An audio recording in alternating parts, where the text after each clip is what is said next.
Hello बच्चों, चलिए प्रश्न को समझते हैं।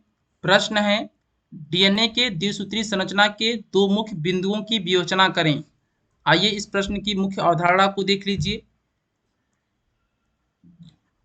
प्रश्न है आपका, डीएनए के द्विसूत्री संरचना के दो मुख्य बिंदुओं की विवेचना कीजिए। डीएनए के द्विसूत्री संरचना द्विसूत्री संरचना के दो मुख्य बिंदु निम्नलिखित हैं। कौन से दो मुख्य बिंदु हैं जो डीएनए की द्विसूत्री संरचना है? ये मान लीजिए डीएनए की द्विसूत्री संरचना है। जो डीएनए की द्विसूत्री संरचना होती है, इसके कई महत्वपूर्ण बिंदु हैं, लेकिन केवल आपको दो मुख्य बिंदुओं की विवेचना करना है।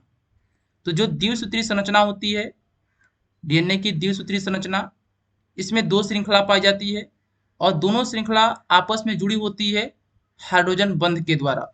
यानी कि डीएनए की द्विसूत्री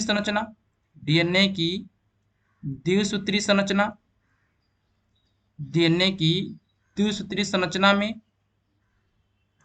दोनों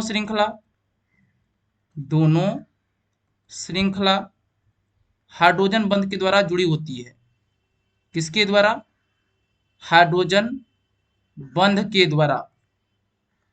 डीएनए में जो दोनों श्रृंखला पाई जाती है, वह श्रृंखला हाइड्रोजन बंध के द्वारा जुड़ी होती है। ये महत्वपूर्ण बिंदु हैं, आप इसे अच्छे से समझ लीजिए। अब बात करते हैं डीएनए के द्विसूत्री संरचना के दूसरे महत्वपूर्ण बिंदु के बारे में। जो डीएनए होता है, इनकी श्रृंखला में नाइट्रोजनी क्षार पाए जाते हैं। जो श्रृंखला होती है, श्रृंखला में नाइट्रोजनी क्षार पाए जाते हैं। नाइट्रोजनी क्षार पाए जाते हैं। कौन कौन से क्षार पाए जाते हैं? एटीजीसी। ए किसको प्रदर्शित कर रहा है? ए प्रदर्शित कर रहा है एडेनिन को।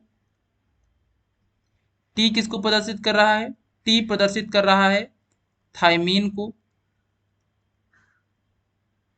जी किसको प्रदर्शित कर रहा है? जी प्रदर्शित कर रहा है ग्वानिन को। और अंतिम है सी किस क्षार को प्रदर्शित कर रहा है? सी प्रदर्शित कर रहा है साइटोसिन को।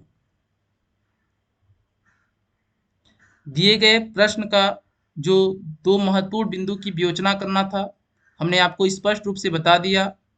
आशा करते हैं कि आपको समझ में आया होगा। धन्यवाद।